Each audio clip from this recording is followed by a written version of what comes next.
All right, happy Sabbath, everybody. Today is,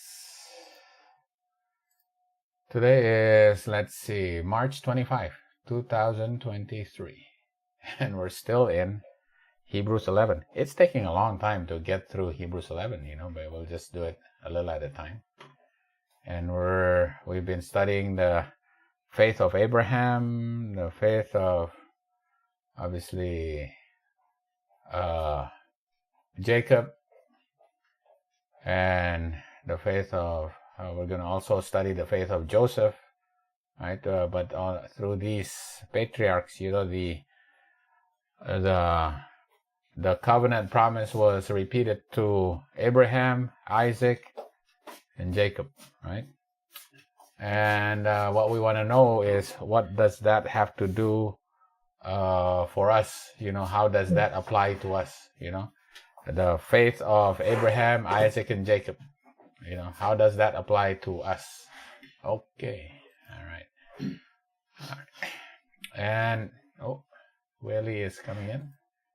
All right. And we want to... Happy Sabbath, Willie. We're continuing studying Hebrews 11. And Hello, happy Sabbath. Happy Sabbath. All right. Okay. We are going to just recap what we did 2 weeks ago. All right. I made a little revision to the slides that we did 2 weeks ago. And we know that the 144,000 will sing the Song of Moses, right?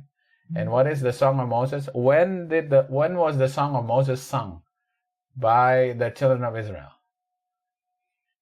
When they just passed the Red Sea, right? When they passed the Red Sea and they sang, "Oh, look at that! God has saved us and saved us from the Egyptians, right? And have drowned all Pharaoh and the horsemen, all in the chariots, all in the Red Sea." And then they also sing that before they get to Canaan and Palestina, they will also escape Edom and Moab. That's right. So they conquered Egypt, Edom, and Moab. All right. And this is the experience of the Israelites before they get to Canaan. All right. All right. And we know, even though Edom, Moab, and Egypt are conquered, some from Edom and Moab will actually, and Ammon, will eventually join with the 144,000. We know that from Daniel 11, right? Verses 41 to 43.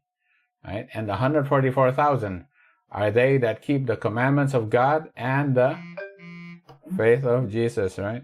And the faith of Jesus. Because, when you look at Edom, what does Edom represent? What does Edom represent? What does Edom represent? Edom is, right. Edom is the descendants of who? Esau.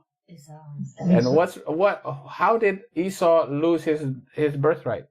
He sold it, right? Because he cannot control his what?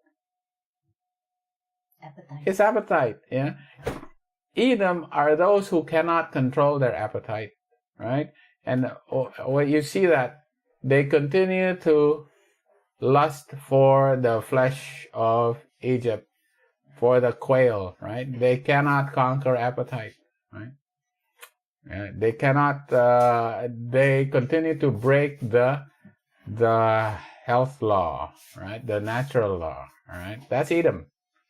Okay, what about Moab? Who's Moab?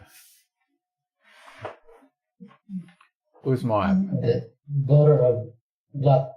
Yeah, the daughter of Lot. So they are what? They are the descendants of incest, right? Adultery, right? Breaking the commandments of God, right? Yeah. And right? They are idolaters because they break the commandments of God. Remember that the God gave the 10 commandments, And right away, within 46 days, they were already worshiping another gods, right? They were worshiping other gods, right? The 10 Commandments was broken, right? And adultery and love of the world and, is the golden calf, right? The breaking of the 10 Commandments is adultery, right? And worshiping other gods, okay? That's the symbol of Moab. Okay, what about Egypt? What is Egypt? Egypt. What's Egypt? Egypt is Hagar, right? Hagar. And Ishmael is the son of Hagar, right? It's bondage, right? It's bondage because Hagar is a bondwoman, right? It's a bondwoman. So it's a son of bondage, all right? What kind of bondage? What kind of sin of bondage of what? Because Sarah said, yeah, what kind of sin though, specifically? Because Sarah says, well, you know what? I'm tired of waiting for God's promise. Oh, presumption. Presumption, right? And presumption is the opposite of faith. Egypt is the bondage of presumption, right? Which is the opposite of faith. And those who actually entered Egypt, came out of Egypt and was able to go to Canaan, who are the only two that came out of Egypt and entered into Canaan? Joshua and Caleb, right? Only Joshua and Caleb, because what? They had the faith. They were the two spies that had the faith that they can get into the land of Canaan. All right. Okay, so Edom, Moab, and Egypt. Right? Okay. And, right? And what is the symbol? The symbol of the natural law and the health law is the golden pot of manna, right? What about the 10 Commandments? Yeah, obviously the 10 Commandments are there, right? And the faith of Jesus is symbolized by the rod of Aaron that buddeth, right? So you see these articles in the covenant. In the altar of the covenant in the most holy place, right? And these things, these are the characteristics of the sins that have to be overcome, right? And the characteristics of the three common sins. The three major sins are the lust of the flesh, the lust of the eyes, and the pride of life. All right. Okay. So you look at this, right? You look at Edom, Moab, and Egypt. Which one is the lust of flesh? What's the lust of the flesh here? That's got to be your food, right? You cannot conquer appetite. All right. So that's here. This is the lust of the flesh. What about the lust of eyes? It's called also ambition. You want to be like God, right? What is that? This is Moab, right? You want to be like God. Ambition, right? What about the pride of life? As presumption, right? Pride of life is presumption. You want to walk in your own ways, right? Because if you have faith, you will walk in the ways of the Lord. If you have faith in the Lord, you will walk in the faith of the Lord. But if you have presumption, you say, oh, I will continue to be blessed. Right? You have pride in yourself. Yeah? You said, I am going to be blessed even though I want to walk in my own ways. Right? You have the pride of life. So this is the lust of the flesh, lust of the eyes, and the pride of life. Right? What about the temptation of Jesus in the wilderness? What's the first temptation? Appetite, which is the lust of the flesh. And the second temptation is cast yourself down from that high temple, and then the angels will, angels will not let your foot hit on a stone. What is that? Presumption. That's presumption, because Satan said the actual verse is that if you walk in my ways, the angels will guard your feet all the time. But here it says, just jump off the temple, and the angels will guard your feet. No, it is if you walk in my ways, all right? You have to walk in the ways of the Lord. That's faith, right? That's the pride of life. That's having faith. That's overcoming presumption, right? And then what's the third temptation? Throw yourself. Yeah. Look at all the nations of the world. You worship me, and I will give you all these things. I will give you the world and all these nations, right? You worship God. Oh boy, that's breaking the 10 commandments. And I will give you all this world. Ambition, right? That's the lust of the eyes. Look at all the world. Oh, I want the world. Right? Lust of the eyes. Okay, and ambition. All right. So lust of the flesh, lust of the eyes. All right. What about Eve in the Garden of Eden?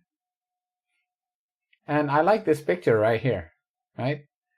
Look at Eve saw that the food was gonna taste good. That's the lust of the eyes, right? That's her eyes. Her eyes, right? Oh, wait a minute. That's the lust of the flesh. And it's gonna taste good, right? It was gonna taste good. So with the mouth, it's gonna taste good. She looked at the apple and got, oh, it looks good. That's the lust of the eyes. And then, wait a minute. I'm getting, sometimes this one is a little tricky. Okay? And the pride of life. And he says, Satan says, this will make you like the gods, right? It will make you know what between the good and evil. It will make you like gods. Oh, right? So that's the pride of life. Lust of the eyes. That's the lust of the eyes, though. That's the lust of the eyes, right? And then when he says, when she says, oh, you know what? God did not say we can't touch it, right? God said, if you eat of this fruit, you will certainly die. And Satan says, no, if you, right? Can you eat of all the trees of the garden? And Eve says, we cannot eat, nor can we touch. But God did not say touch, right? So she actually went into her ways. She actually kind of added other things. It was not in God did not say you don't have to touch, right? She actually added it, That's I would classify that's a pride of life, because she actually had her own idea of what God what God actually said, right? Her idea was that, oh, God did not say we didn't have to touch. God said that we didn't have to touch. And that's when Satan saw that she was adding things to what God actually said, it became very easy for Satan to continue to tempt her, and then eventually deceived her, right? So the lust of the flesh, lust of the eyes, and the pride of life. We see all of these things, right? All of these are the experience of what the 144,000 have to conquer. When you see that they conquer Edom, Moab, and Egypt, they conquer the lust of the flesh, lust of the eyes, and the pride of life. All right. Sometimes I get that mixed up, but we just make sure that we all understand that all these things have a connection with what the 144,000 will overcome, right? They will be able to keep the commandments of God and have the faith of Jesus. All right, okay. That's kind of what we did 2 weeks ago. All right. Now we continue in verse 21. Now we go. The story already passed from Abraham and then Isaac and now to Jacob, right? Now to Jacob, right? By faith, Jacob, when he was dying, blessed both the sons of Joseph and worshipped, leaning upon the top of his staff. All right. Now, when we look at the book of Hebrews, we know that Paul, when he writes this, a lot of times he quotes from the Bible, right? Yeah. He quotes from the Bible. And then we have to know, where did he quote this from? This is from the King James Version. From Genesis 47, verse 28 to 31. And Jacob lived in the land of Egypt 17 years, right? 17 additional years after he entered into Canaan. I mean, he entered from Canaan into Egypt. And he was 130 years old, right? When he entered into Egypt. Yeah. Because 17 years plus 130 years, at the whole age of Jacob was 147 years. So, he is about to die. He's 147 years old. And the time drew nigh that Israel must die. And he called his son Joseph and said unto him, wow. He called his son Joseph. Why did he call his son? Well, he blessed all his other sons, right? He blessed all of them. But he specifically called his son Joseph and said unto him, if now I have found grace in thy sight. Wow. If I have found grace in thy sight. Right?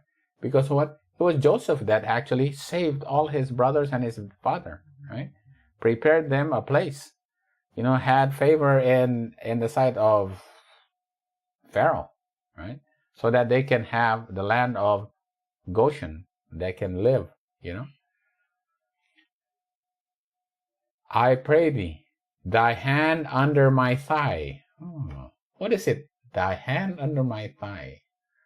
Why he is ready to die, and he's very weak now. So why did he say, Joseph, put your hand under my thigh?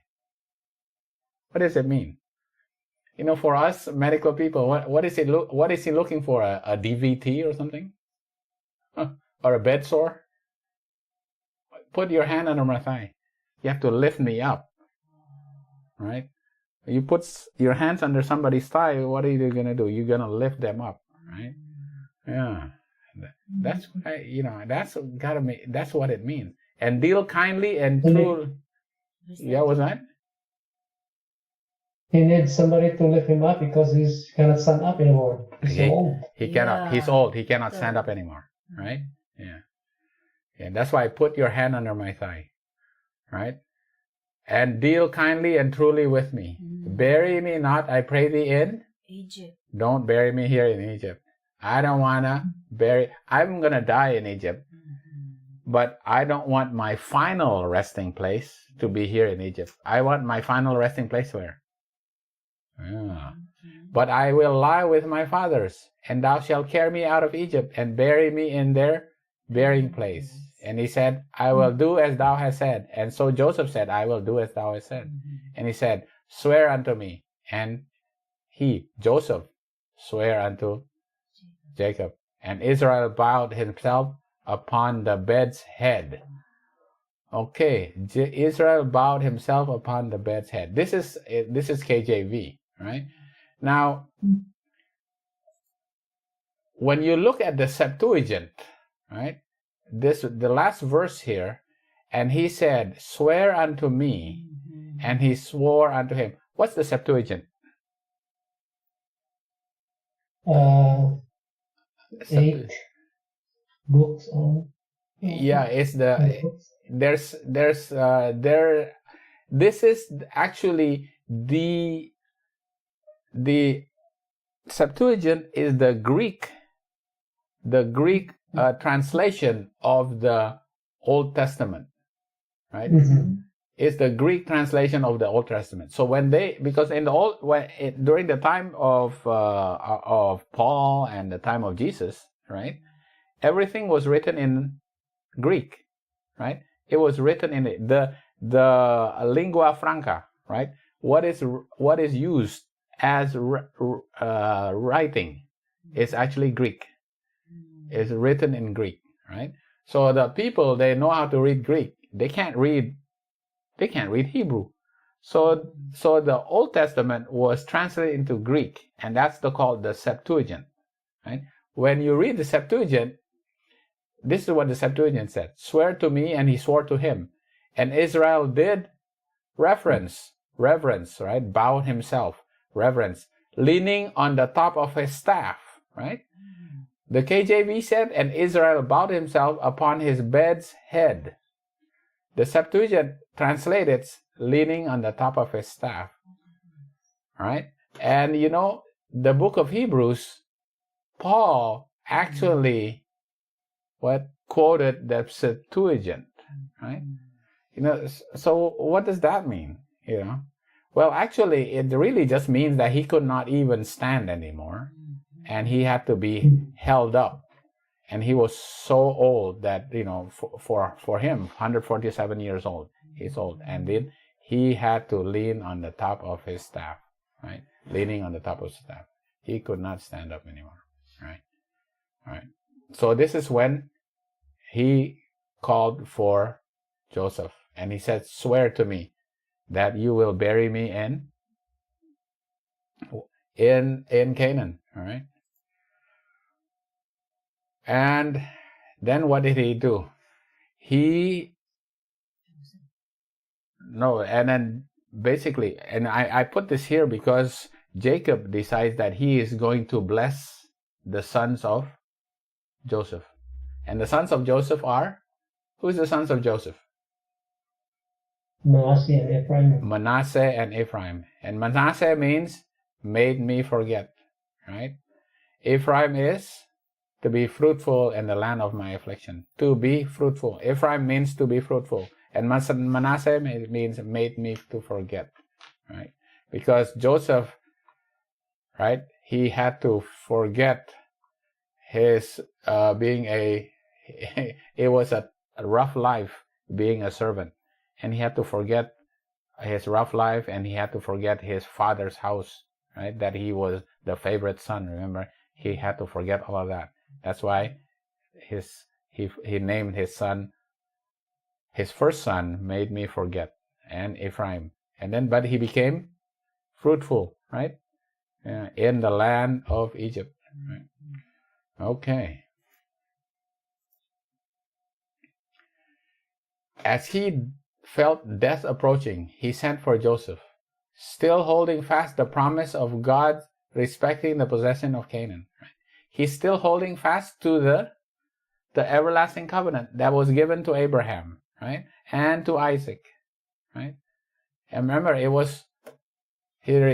because that promise was also given to me.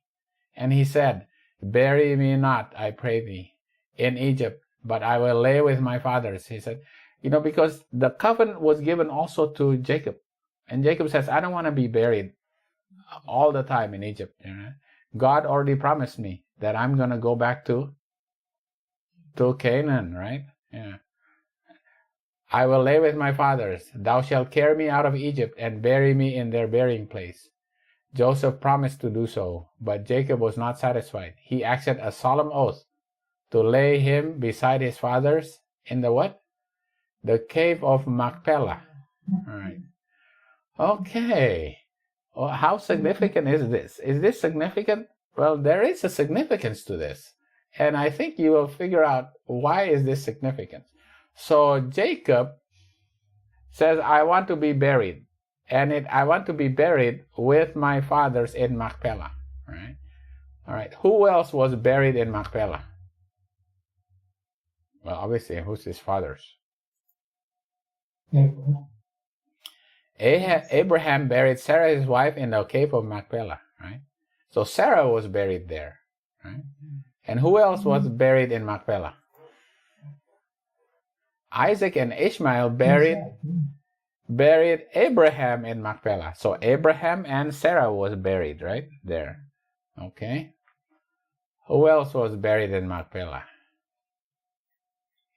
All right. Machpelah is actually the land of the field of Ephraim the Hittite in Mamre in the land of Canaan, right? That Abraham actually bought, right? For a place for his burying place. They buried Abraham and Sarah. Who else? Isaac and Rebekah. Oh. Jacob buried who there? Leah. No, Rachel. Okay, there you go. Who was buried in Machpelah? Abraham and Sarah. Right? Who else? Isaac and Rebekah. And then who else? Eventually, Jacob says, no, I want to be buried there. With who? With my forefathers and also Leah. Wow. All right. Where was Rachel buried? His favorite wife. Okay, this is see if you remember. Where was Rachel buried? Was Rachel buried in Machpelah? It doesn't say, but the Bible says where Rachel was buried.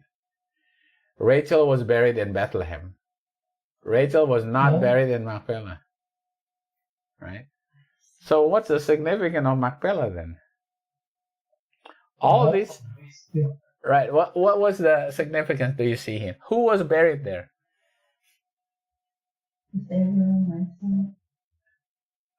Everybody whose seed became the seed of who?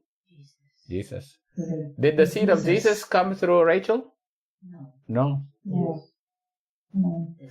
Right? The seed of Jesus came from Abraham and Sarah, right? Isaac and Rebekah, and also Jacob and Leah. Okay, so now we know why. Now we know why Machpelah is significant, right? He knows because the covenant is for him. It was promised. I want to be buried with my forefathers, and the covenant was given to them too. It's given to me too. I want to be buried with them. Okay, I want to be buried with them in Machpelah. Right. Okay. And it came to pass after these things, the one told Joseph, "Behold, that one told Joseph." So Joseph was told, "Behold, thy father is sick." And he took with him his two sons, Manasseh and Ephraim. And one told Jacob and said, "Behold, thy son Joseph cometh unto thee." And Israel strengthened himself and sat up upon the bed. Right? And Jacob said unto Joseph, "God Almighty appeared me at Luz in the land of Canaan." Right? So what did he do? He basically, when he worshipped, right, at the head of his bed on his staff, right? He also, what was he doing when he was worshiping? He was remembering what God Almighty had appeared to him at Luz in the land of Canaan. Okay, what happened to him in Luz in the land of Canaan? Right? So yeah. Okay, we're gonna find out what happened to him in the land of Luz. Right, it's a prophecy. Right. Okay. We'll find that. Okay. And God blessed him, and he remembered that. Right. This was when he was 147 years old. He's about to die. He wants to bless the sons of Joseph. Right. All right. Because he said, "God already blessed me when I was in Luz, and he said unto me, Behold, I will make thee fruitful and multiply thee. And I will make thee a multitude of people. I will give this land to thy seed, and for after thee for an everlasting possession. I will make you fruitful. I will make your posterity a multitude of people. And this land I will give to your possession." And now thy two sons, Ephraim and Manasseh, which were born into thee in the land of Egypt. But you and your brothers were all born in Canaan, right? Yeah. And this covenant was actually given to me and to you. But what about Ephraim and Manasseh? They're born in Egypt, right?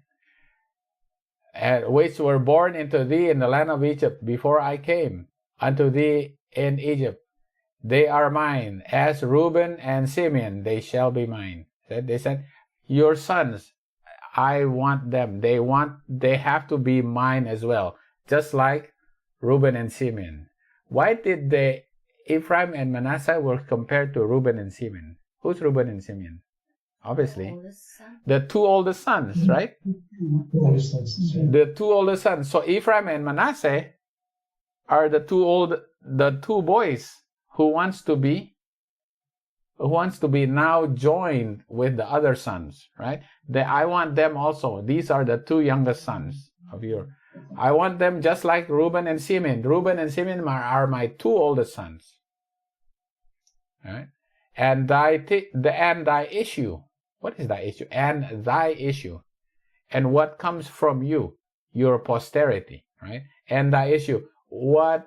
And your posterity, which thou begettest after them, shall be thine.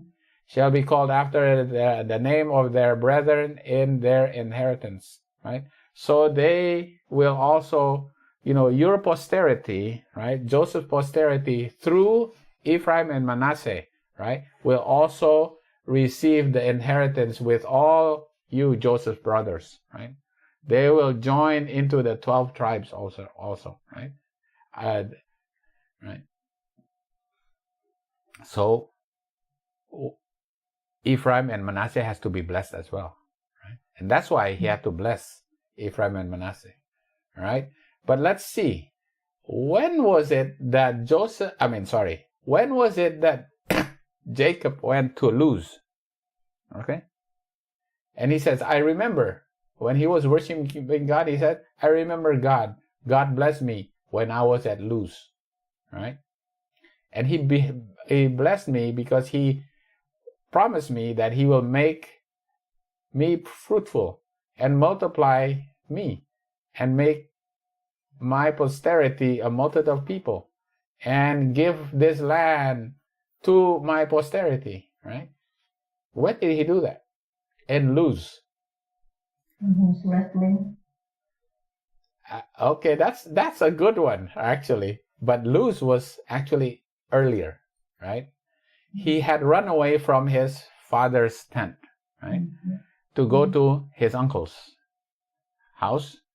And then he would meet also his cousins there, who eventually married, right? But on the way there, he passed this place, and he dreamed, and behold, a ladder was set up on earth, and the top of it reached to heaven. This was the Jacob's ladder dream, right? And he behold the angels of God ascending and descending on it. We all know this story very well, right?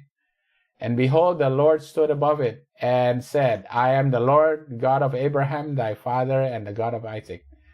And then what did God say? The land whereupon thou liest, to thee will I give it, and to thy seed.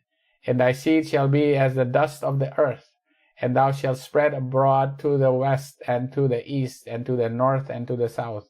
And in thee and thy seed shall all the families of the earth be blessed. Right? What was this?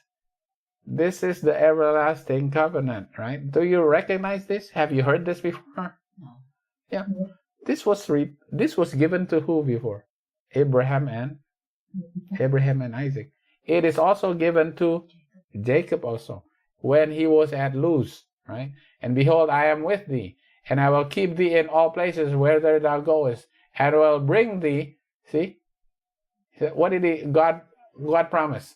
I will bring thee again into this land, for I will not leave thee until I have done that which I have spoken to thee of. Jacob remembered, I will return to Canaan. God already promised me. Joseph, I'm going to die here in Egypt. But you, Joseph, Jacob said to Joseph, I'm going to die in Egypt, right? I cannot stand up anymore. You have to lift me up by my thigh. I have to stand on I have to lean on my bed. I have to lean on my staff. Right? I'm going to die here. But God already promised me that I will return into this land, right? Yeah. So he said, promise me that you will bury me with my fathers in the cave in Machpelah. And Jacob awaked out of his sleep, right? We know the story. And he called the name of that place Bethel. But the name of that city was called Luz, right? This was at Luz. So he remembered the covenant promise to him. His posterity is going to inherit Canaan. But he also was promised that he is going to go back to Canaan, right? That's why he says, don't make my final resting place in Egypt. I want my final resting place in Canaan, because God already promised, right? Okay. All right. Remember, notice this covenant, right? When did you see that covenant before? And the Lord said unto Abram, after that Lot was separated from him, after they came back from Egypt, they had a lot of riches already, and their sheep herders were fighting with each other because all of them was so rich with sheep, right? They needed more land. Lift out thine eyes and look from the place where thou art, northward, southward, eastward, and westward, right? The same thing, just like Jacob. For all the land which thou seest, to thee will I give it, and to thy seed forever. And I will make thy seed as the dust of the earth, so that if a man can number the dust of the earth, then shall thy seed also be numbered. This is the same covenant that was given to Abraham, right? It was given to Abraham. It was also given to Jacob when he saw the Jacob's ladder vision, right? Yeah. Okay. What about, was this covenant given to Isaac also? It was, right? When? When Isaac went to Gerar, the land of Gerar, right? There was a famine. So he went to the land of Gerar, right? And remember, when he went there, he also lied that Rebekah was his sister, right? When Rebekah is actually his second niece, right? So Isaac went there. And what did God say to Isaac? And the Lord appeared unto Isaac and said, go not down into Egypt. Dwell in the land which I shall tell thee of. Dwell in the land of the Philistines, right? It is in the Philistines in Gerar. Sojourn in this land. I will be with thee, and I will bless thee. For unto thee, unto thy seed, I will give all these countries, and I will perform the oath which I swear unto Abraham thy father. I will make thy seed to multiply as the stars of heaven, and will give unto thy seed all these countries. And in thy seed shall all the nations of the earth be blessed, right? So the covenant was repeated to Abraham, repeated to Isaac, and the same covenant was also repeated to Jacob, right? And all of them with their wives, through which Jesus was born, was all buried in Machpelah, right? All right, let's continue.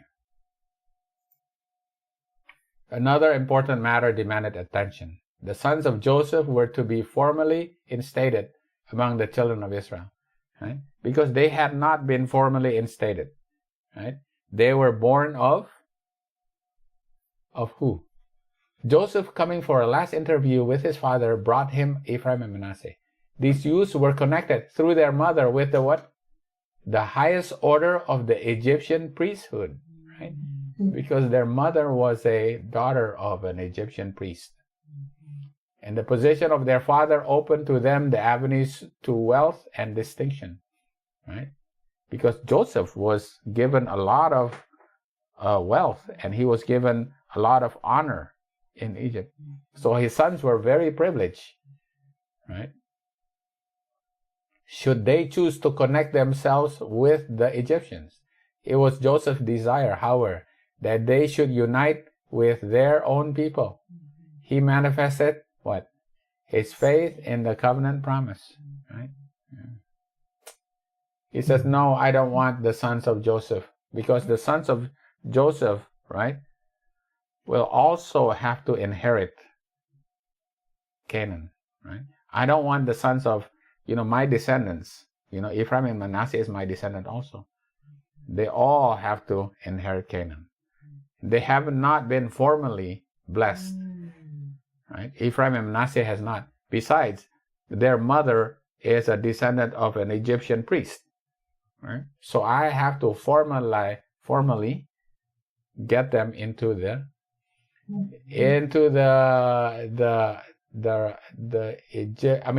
Israelite nation, right? And the Israelite posterity, right? In behalf of his sons, renouncing all the honors that the court of Egypt offered, for a place among the despised shepherd tribes, to whom had been entrusted the oracles of God. Huh? It sounds also like who? Who gave up the riches and the honor of Egypt and decided to live with the Israelites? Right? Sounds like Moses, right? It sounds just like Moses. Moses gave up all the riches for Egypt only to suffer with God's people in the who were shepherds' tribe to be entrusted the oracles of God. And Joseph took them both, Ephraim in his right hand towards Israel, left hand, and Manasseh in his left hand towards Israel's right hand, and brought them near to him.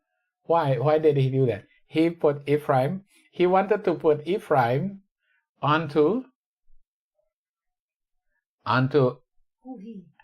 Joseph brought his children. Ephraim he put under whose hand? Which hand? He want to put under Jacob's left hand. Why? He's the oldest. No, Ephraim is not the oldest. Ephraim is the younger, right? He wanted Manasseh to get the what? To get the birthright, right? Because Manasseh is the younger. And Israel stretched out his right hand and laid it upon Ephraim's head. Instead, what did he do? He switched hands, right? He switched his hand, right? He put his left hand on the older boy, on Manasseh, and his right hand he put on Ephraim, guiding his hands wittingly. For Manasseh was the firstborn, and then he blessed Jacob. Joseph. And he blessed Joseph and said, God, before whom my fathers Abraham and Isaac did walk, the God which fed me all my life long unto this day, the angel which redeemed me from all evil, bless the lads, and let my name be named on them, right? Israel. They will also become Israel, in the name of my fathers Abraham and Isaac, and let them grow into a multitude in the midst of the earth. He wants to bless them. He wants them to have he wants the posterity of Joseph also to have the promise of the eternal covenant, right? He wants them to also have the promise of the eternal covenant. Right? But he chose the younger one to get the birthright. With his right hand, he blessed the younger one. Does this sound familiar? Yeah, sounds familiar. Right? Yeah. Yeah. Because Jacob and Esau, right, Who was the younger one who eventually got the birthright? The younger one, which was just Jacob, right? The son of Isaac, right? The younger one got the birthright. What about the son of Abraham? Isaac. Oh yeah? Yes, sir. The son of Abraham was Ishmael and Isaac. But Isaac was the second son, right? Actually. But who eventually got the birthright? Obviously Isaac. He was the promised son, right? Yeah. So you see the parallel. It's the same story over and over again, right? Yeah, it's the same story over and over again. And when Joseph saw that his father laid his right hand upon the head of Ephraim, it displeased him, and he held up his father's hand to remove it from Ephraim's head unto Manasseh's head. And Joseph said unto his father, Not so, my father, for this is the firstborn. Put thy right hand upon his head. Right? Give the birthright to Manasseh. And his father refused and said, I know it, my son, I know it. Oh, he said, I know it, I know it. What is that? And that's a doubling, huh?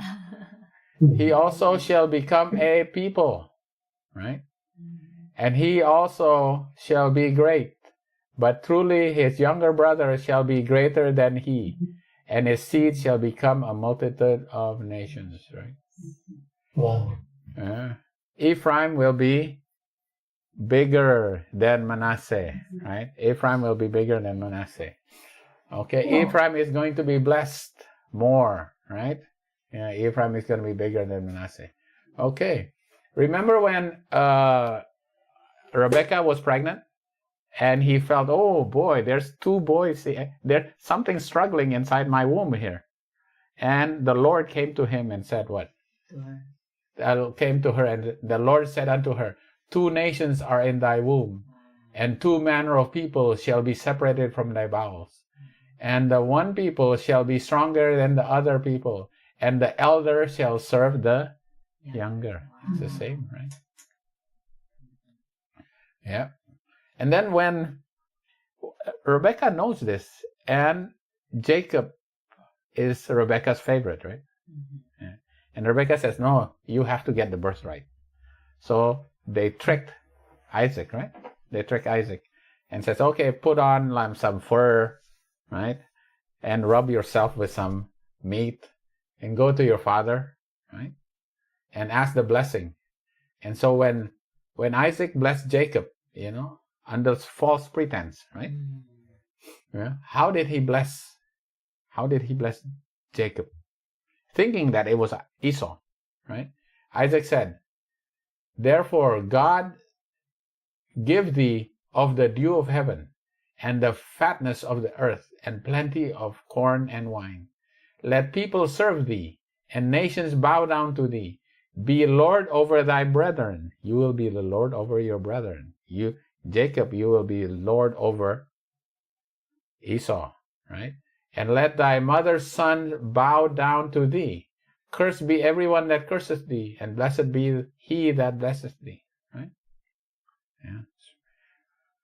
Right. All these things are repeated over and over again because it's the covenant that was given, right? Over and over again. Okay. And when the days of his mourning were okay, and then eventually Jacob dies, right?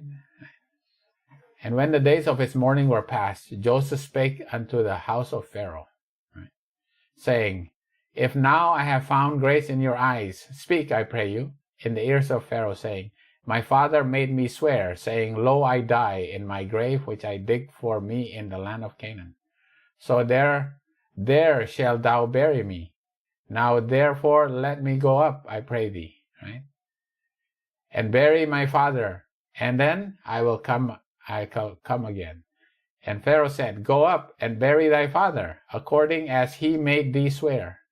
And Joseph went up to bury his father, and with him went up all the servants of Pharaoh, the elders of his house, and all the elders of the land of Egypt, and all the house of Joseph, and his brethren, and his father's house, only the little ones, and their flock, and their herds. They left the land of Goshen. And there went up with him both chariots and horsemen, and it was a very great company. And what did they do? All the children of Israel left Egypt. Wow. To what? Bury him. Where? Bury Jacob in In Canaan. Right? All the children of Israel left Egypt and went back to Canaan. So when you're asked, how many times did the children of Israel actually leave Egypt? What's your answer? 3 times. 2 times, right? Moses, They first went when they buried Jacob, right? All the sons of Israel, they all went out of Egypt, went to Canaan to bury who? To bury Jacob, It right? didn't take them long first. Yeah, it didn't take them 40 years, that's for sure. 4 years. Yeah, right. And then they also came out, right? The children of Israel eventually came out of Egypt, right? And went back to Canaan. The next time, it was with Moses and Aaron. Yeah. And, okay, my question is, whose bones did they take? Whose bones did they take? When Moses and Aaron went out of Egypt, whose bones did they take? Joseph? Joseph's bone. Okay, well, we already went ahead of ourselves, but they took out the bones of Joseph, right? To Canaan. So when you are asked, how many times did the children of Israel actually leave Egypt and go to Canaan? How many times? 2 times, right? It's actually 2 times. And, okay, I just realized that, just by doing this study. All right. Okay. All right. When you look at this is essentially the last verses of the book of Genesis. Yeah. The book of Genesis ends with the death of Jacob and Joseph taking the bones of Jacob and leaving Egypt and going to Canaan and burying Jacob in the cave of Machpelah, right? That's the book of Genesis. The whole book of Genesis starts with in the beginning, right? The creation. From creation up until the burial of Jacob in Machpelah by Joseph and his brothers, right? Yeah. Okay, let's continue. All right. The next verse, Hebrews 11, verse 22. All right. By faith, Joseph, when he died, made mention of the departing of the children of Israel. And what did he say? And gave commandment concerning his bones, right? Because Jacob, right? Because Jacob says, no, take my bones, right? When I don't want to be buried here. And Joseph, when he died, when he was about to die, he told his posterity, I don't want to still be my final resting place in Egypt. Bury me in Canaan. All right. And Joseph saw Ephraim's children of the 3rd generation. Wow. Even unto the 3rd generation of Ephraim. And the children also of Machir, the son of Manasseh, were brought up upon Joseph's knees. And Joseph said unto his brethren, I die, and God will surely visit you, and bring you out of this land unto the land which he sware to Abraham, to Isaac, and to Jacob. And Joseph took an oath of the children of Israel, saying, God will surely visit you, and he shall carry up my bones from hence. So Joseph died, being 110 years old, and they embalmed him and put him in a coffin in Egypt, right? So when he died, he was buried in Egypt, right? But then they took him out, and then they took him when they went out of Egypt, right? Joseph outlived his father 54 years, right? He lived to see Ephraim's children of the third generation, the children also of Machir, the son of Manasseh, were brought up upon Joseph's knees. He witnessed the increase and posterity of his people, and through all the years his faith in God's restoration of Israel to the land of promise was unshaken, right?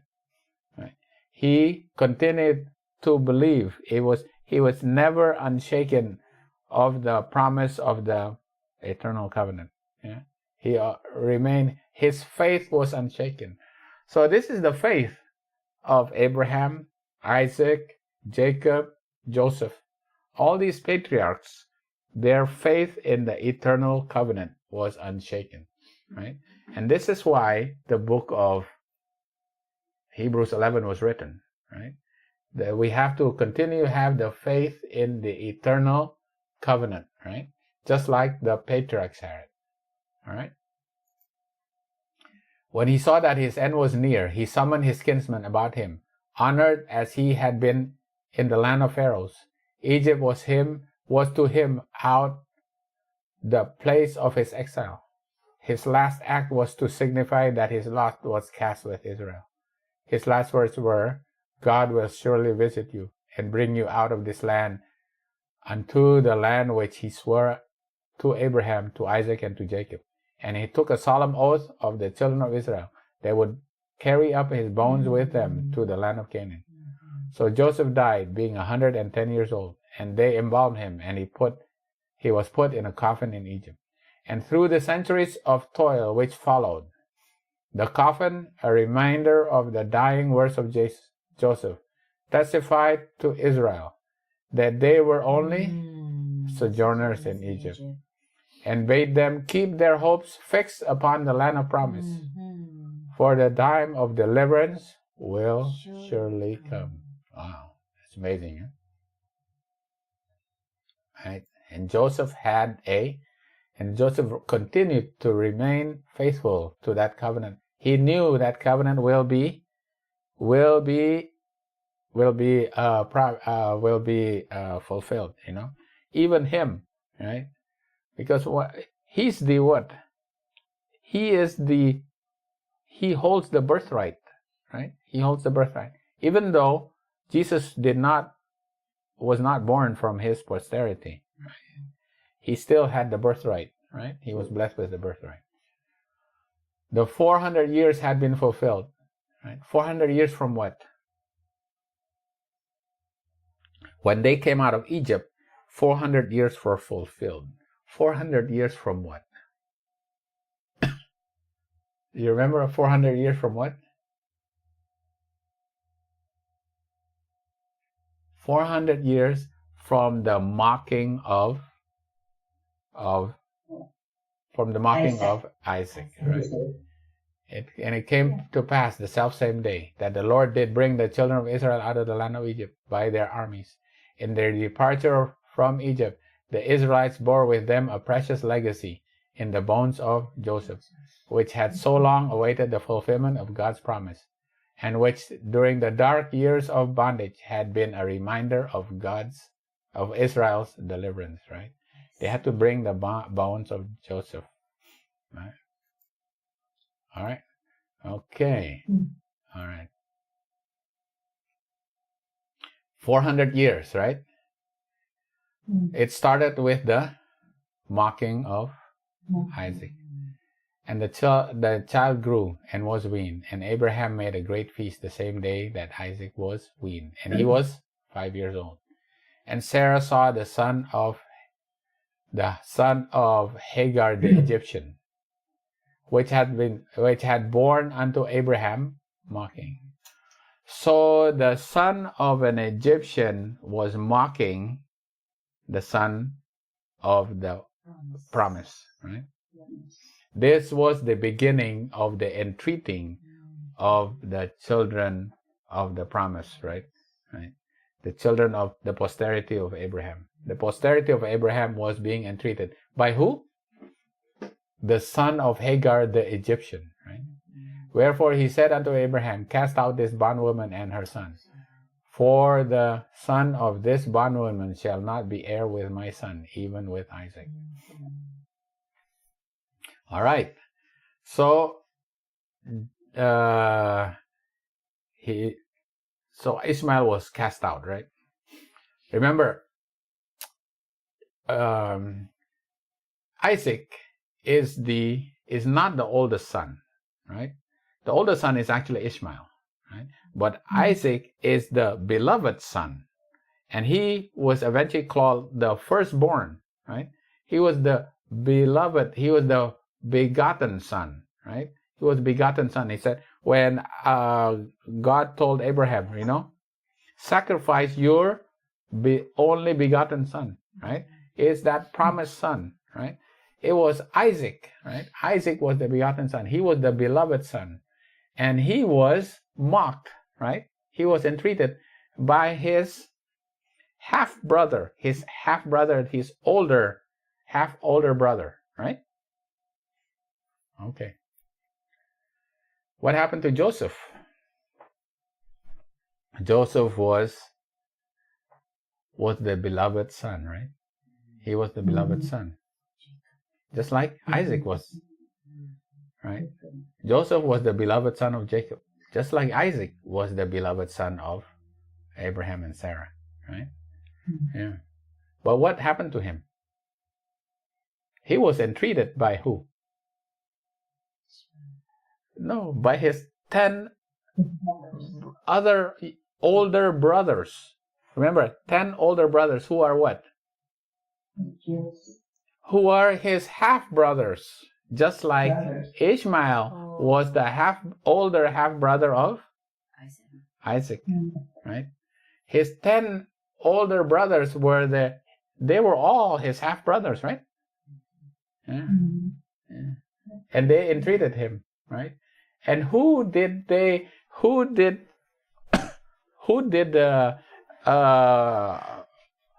his brothers sell him to? Egyptian. Ishmaelites and who? And Midianites. Oh, okay. Wait a minute. Who's the Ishmaelites and Midianites? The brothers, half brothers. They're like the half-brothers of, descendants of the half-brother of Jacob. Can you imagine that? Right? So the Egyptian mocks Isaac, right? The Ishmaelites and the Midianites, they also, the half-brothers of Joseph also entreated Joseph, right? And the Ishmaelites and the Midianites, who are actually what? They're kind of like their cousins also, right? Distant cousins, right? Right? Or the ones that bought them and then sold them into slavery where? In Egypt, right? Wow. See? So Ishmaelites, Midianites, Egyptians will continue to entreat, right? Right. So the entreating of the children of Israel is not only just Egypt, right? It was also through the Midianites. The Ishmaelites are also Arabs, right? But the Ishmaelites are also Egyptians, right? They are the Arabs and the Egyptians, right? They're entreated. And how long were they entreated? 400 years, starting from the mocking of Isaac. Wow. Yeah, this story is very interesting because it keeps over and over again. It's a repetition over and over again. You see the same pattern over and over again, because there's a reason, because we have to understand why it's repeated, because there's line upon line is for our line, right? And we want to be the 144,000, because this also happens for It has to happen for the 144,000. Okay, so who's the Ishmaelites and the Midianites? Right? Yeah. I go back to this. Yeah. Here is, they become the Israelites, right? This is Joseph right here, right? Joseph was sold into bondage in Egypt, right? By the Ishmaelites and the Midianites. Isaac was mocked by Ishmael, who is the son of an Egyptian, all right? So we go, Ishmael had Ishmaelites, right?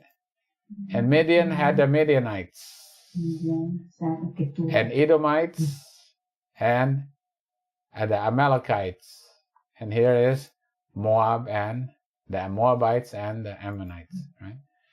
Isaac was entreated by Ishmael, right? Ishmael, his older half-brother. Joseph was entreated by his older half-brothers, 10 older half-brothers, and was sold to the Ishmaelites and the Midianites, to the Egyptians, right? And Hagar was an Egyptian, right? So that's why, even though these descendants of the relatives, but they become all heathen nations, right? And they will continue to right. They will continue to mock Israel, but Israel will eventually conquer them all, right? Right. And that's why the 144,000 will eventually conquer Edom, right? Edom, Moab, and the Egyptians, right? All right. Wow. Okay. So, yeah, Esau, which is Edom, is a slave to appetite, right? Ishmael, the son of a bondwoman, is the bondage of presumption in the flesh, the bondage of sin, right? Midian is a son of a concubine, right? Keturah. Amalek is a slave to appetite because it comes from Esau, right? Moab and Ammon are the children of abomination of incest, adultery, love of the world, enmity to the law of God. Israel is the overcomer, right? The posterity of Sarah, right? The mother of us all, under the everlasting covenant. These are under the everlasting covenant, right? Okay, all right. So when they wanted to come out of Egypt, right? And it came to pass in the process of time that the king of Egypt died, and the children of Israel sighed by the reason of their bondage. Right? Because when Joseph was alive, they were living very comfortably in Goshen, right? All that time they were, they were privileged. They live in Goshen, right? But then after Joseph died, a new Pharaoh came, and then put them in bondage, right? And they cried, and their cry came up to God by the reason of the bondage. And God heard their groaning, and God remembered his covenant with Abraham, with Isaac, and with Jacob. Remember, it was repeated over and over again, right? And God looked upon the children of Israel, and God had respect unto them, right? And I made several notes here. I better go through these notes so I don't forget it. Right? The eternal covenant is repeated to Abraham, Isaac, and Jacob. Their posterity will become a great nation and will inherit Canaan. Through their posterity, Jesus is born to be, and is going to return the first dominion to all the posterity of even Abraham's seed by faith. Right? Abram and Sarai had name changes, right? Name changes is related to the covenant, right? Abram and Sarah was changed to Abraham and Sarah, right? Jacob had a name change. What's Jacob's name change was what? Jacob's name is changed to what? Israel. Israel. What about Joseph? You're not gonna get this one. Joseph's name was changed. His name was changed to Zaphenath Paneah, right? He had a name change, right? Abraham and his wife are actually, right? Abraham and his wife right there are actually half siblings. One father, two different mothers. Isaac and his wife Rebecca. Here's Isaac and his wife Rebecca. Were actually related, right? Isaac's mother's brother is Nahor. Is Rebecca's grandfather. So Rebecca is the second niece of Isaac, right? What about Jacob? Here's Jacob. Here's him again, right? Jacob's married to his cousins Rachel and Leah. Rebecca and Laban are siblings, right? So they had to marry their own relatives, right? Because all the other women, are all heathens, right? And all the wives of these patriarchs are what? What's Israel. Yeah, all the Abraham, Isaac, and Jacob, right? Yeah. They were all beautiful, right? Sarah was coveted by the Egyptians, right? Rebecca was coveted by the Egyptians and the Philistines. Rebecca was coveted by the Philistines. Rachel was beautiful, and Leah had tender eyes, right? Sarah was loved by Abraham. Hagar and Keturah were concubines, right? Jacob had two wives, but the one that he loved the most was the younger cousin. And he also had two concubines, Bilhah and Zilpah, right? Sarah was barren. Right? And Sarah only had one son and could not wait for the posterity and asked Abraham to have posterity with Hagar, the concubine. Right? The concubines Hagar and Keturah were not barren and had 7 sons. Rebecca was also barren, but eventually had 2 sons that were twins. Rachel was barren, right? And asked Jacob to have children with her handmaid Bilhah, so they can be called her sons. Leah was not barren. She gave Jacob 7 children, including one daughter, Dinah, the firstborn being Reuben. And through Bilhah, Jacob got Dan and Naphtali. Eventually, Rachel had the last 2 sons of Jacob, Joseph and Benjamin, right? Jacob loved them most, but more so who? Joseph, right? And Joseph was entreated by his older, right, half-brothers. Isaac was entreated by his older half-brother. Right? The bondwoman has more children than the free woman. The loved wife has less children than the unloved one and the concubines, right? But all their children will become 144,000. Right? All their children. Right? Okay. So this is kind of like my conclusion slide here. Kind of like to summarize this. Who went to Egypt? The 12 sons that went to Egypt.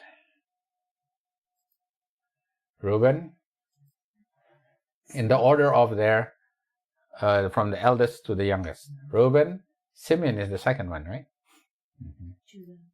Levi, and then Judah, and then Dan, Naphtali, right?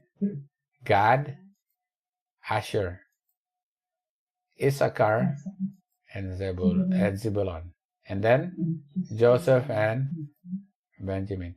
Dan and Naphtali is from Bilhah. Issachar and Zebulun is from, I'm pretty sure Gad and, or Issachar and Zebulun. I have to,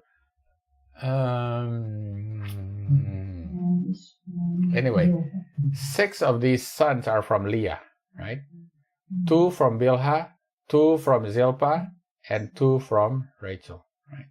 And the most beloved is, right, yeah, it's Rachel. And the most beloved son is Joseph. And Joseph was entreated by his 10 older half-brothers, right? Okay. Who was the most the most cruel of the 10 brothers? Reuben.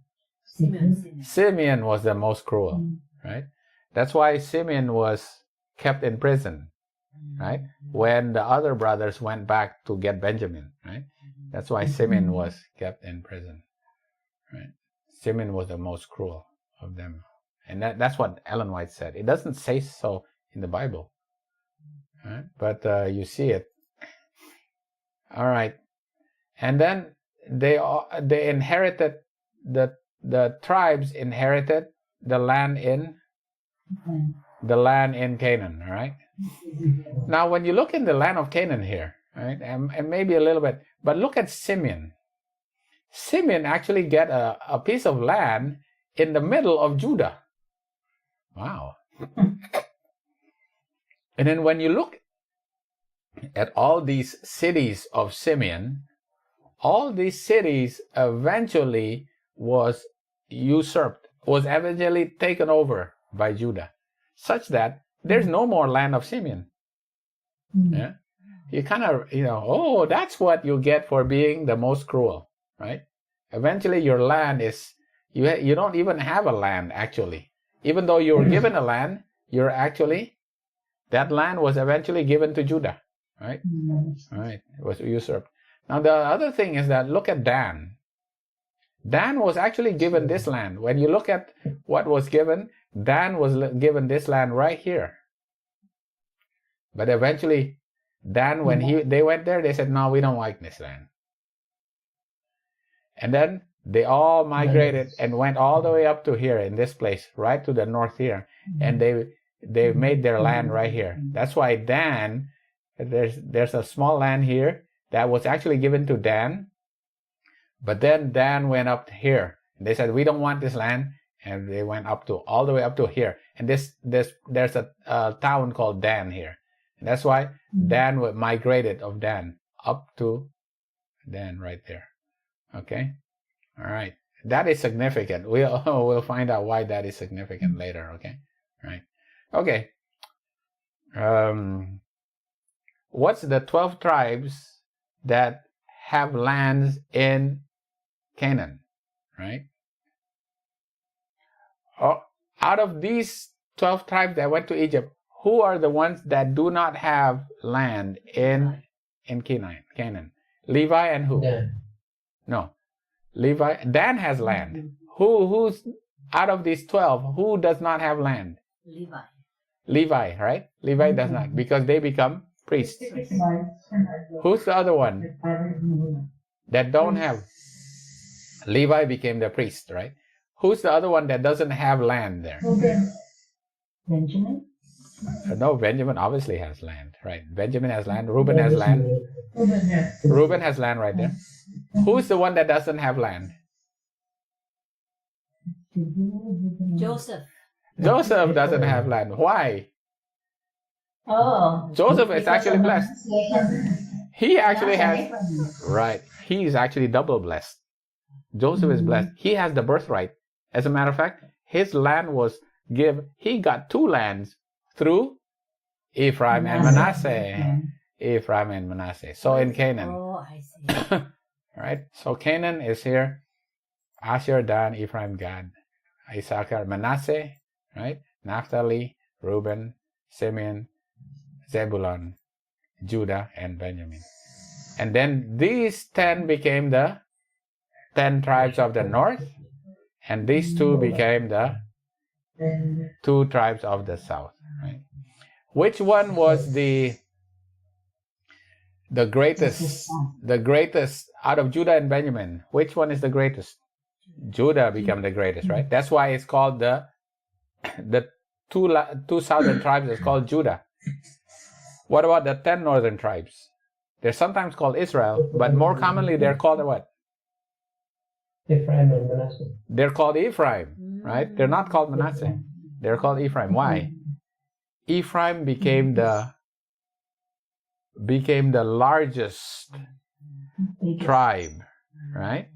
Even though he's the younger tribe. Remember, he was blessed by Jacob with the right hand. Ephraim will become the bigger tribe, right?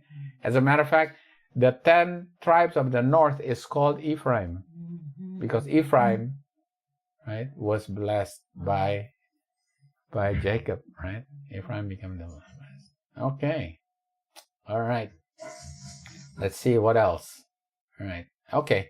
What about the 144,000? Right. Of these 12 tribes, which do not become the 144,000? Okay. Dan. Okay. All right. Uchoki says Dan. Right. Which is What's the reason? He was taken out because he. I think of the character. The character. Okay, there's a character. That's right. But there's a very specific story. There's two stories specifically why Dan is not included. Right? And who's the other tribe that is not included? Manasseh. Who's not included in the 144,000? Manasseh. We know one is Dan. Jacqueline says Manasseh. Who's the other one? All right.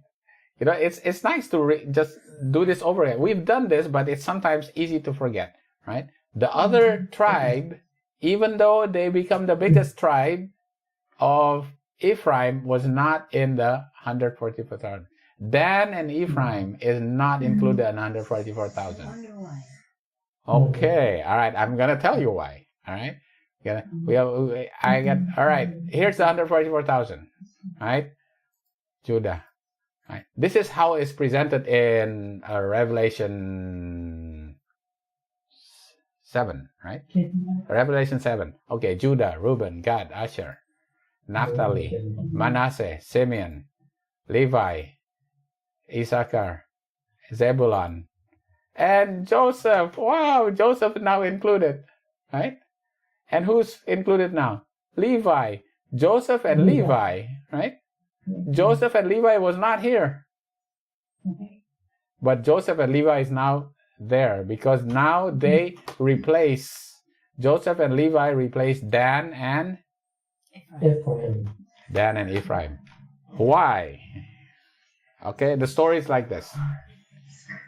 When they entered into Canaan, right? And Dan was given, okay, your land is right here, right? Your land is right here near the ocean.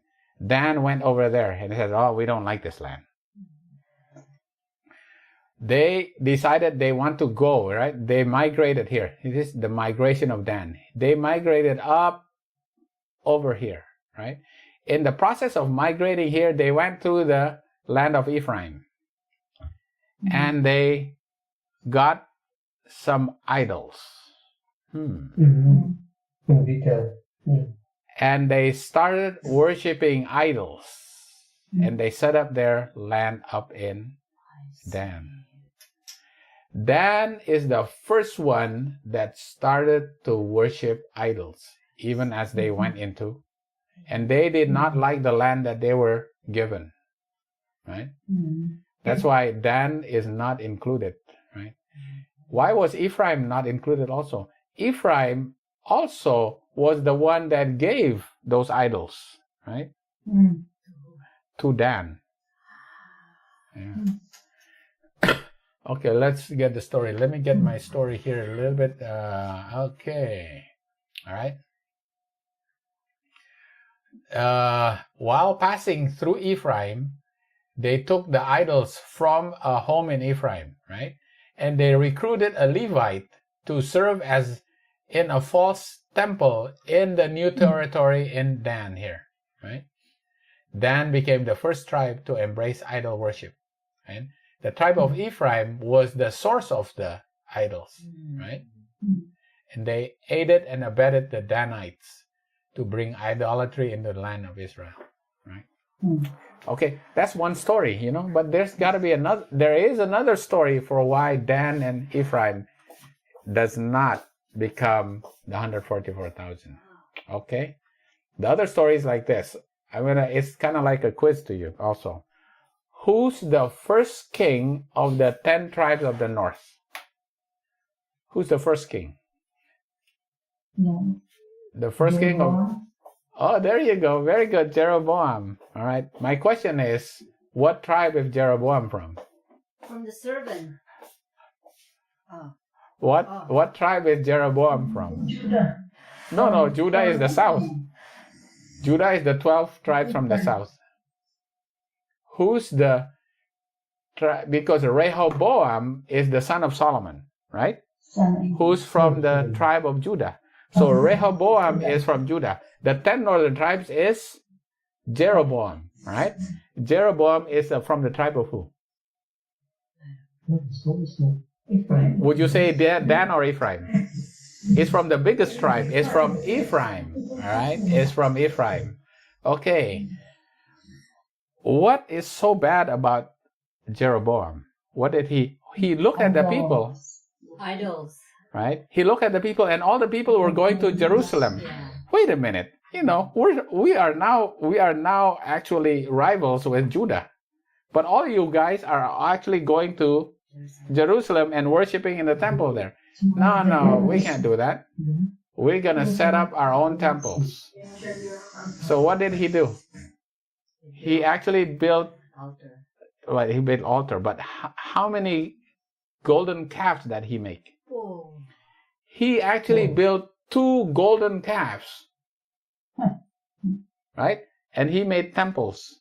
Where did he make those temples for those 2 golden calves? One where? One in Dan, and the other where? The other one in Bethel, right here. Bethel and Dan. What's Bethel? Bethel is in the land of Ephraim, and Dan is obviously in Dan. Right? Idolatry, right? It's idolatry. Right? So that's why Dan and Ephraim are not included in the 144,000 because of idolatry. Right? Okay. All right. All right. Okay. So what does this all mean? All right. Okay. The 144,000 are the ones who keep the commandments of God, right? They are not idolaters. They do not commit fornication or incest, right? They also have the faith of Jesus, right? Esau sold his birthright because of uncontrolled appetite. Reuben lost his birthright because of fornication and incest with his father's concubine. And that's why the birthright was given to Joseph, who refused to commit adultery with his master's wife, right? Potiphar's wife. Dan and Ephraim are not with the 144,000 because of idolatry, right? Who had the first preference of the land to choose when they get to Canaan, right? Who were the who were given first preference? Okay, when you get to Canaan, you will have first preference. Who was given first preference to choose the land that they can get? Well, Reuben is Reuben lost his birthright already, right? But it's not Reuben, right? Joseph. Who was faithful? Who had the faith of Jesus? Judah. Judah. When they went into Canaan, it was who had the faith? Who had the faith of the 12 tribes of the 12 spies? Oh, Caleb and Joshua. Caleb and Joshua. What? Caleb and Joshua, right? Because obviously they obeyed the commandments of God. They had patience. Mm-hmm. They continued to eat manna for 40 years. They had patience. And eventually they are the 2 that entered into Canaan. Okay, my question is, what tribes were Caleb and Joshua? Benjamin? What tribes are Caleb and Joshua? They became the largest tribes in Judah. Ephraim and Judah. Caleb was Judah and Joshua was Ephraim.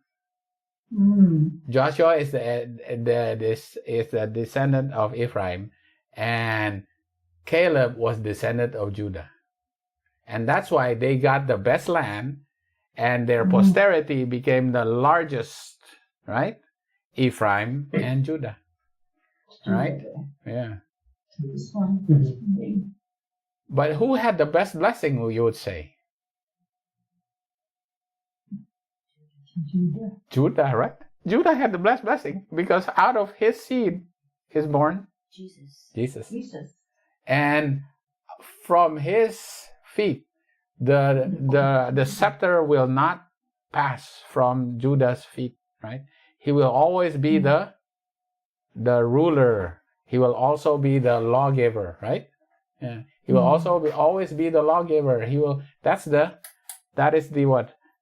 prophecy that was given about Judah, right? Jesus is going to come from Judah, right?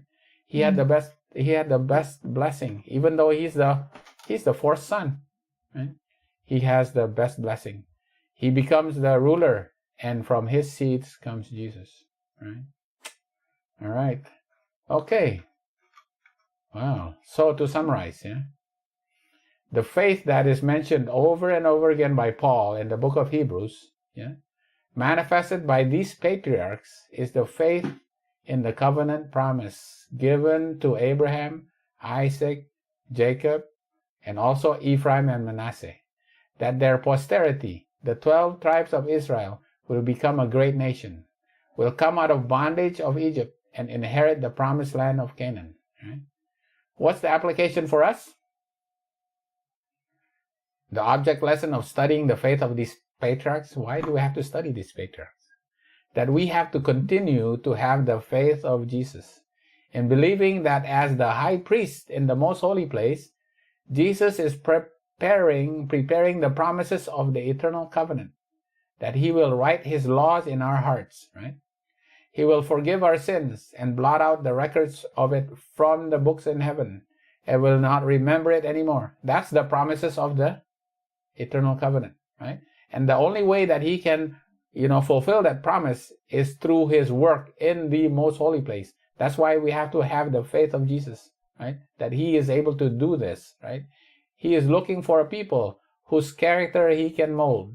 Those who have the patience of the saints, obey the commandments of God, and have the faith of Jesus. Who withstand the fiery furnace heated 7 times, the great tribulations of the 7 last plagues, and given the right to stand on the sea of glass and sing the what? Moses' The song of Moses, right? And that is a more sure word of prophecy. How come you didn't say we have to overcome Edom, Moab, Egypt? Yeah, we do. We do. To be able to sing the song of Moses, you have to overcome Edom, Moab, and Egypt. You have to overcome the lust of the flesh, the lust of the eyes, and the pride of life. Right? You have to overcome appetite. You have to overcome presumption, and you have to overcome ambition. Right? All of that has to be overcome by those who want to sing the song of Moses. Right? All right. Anything else to add? All right. Okay. All right. In that case, that is the more sure word of prophecy.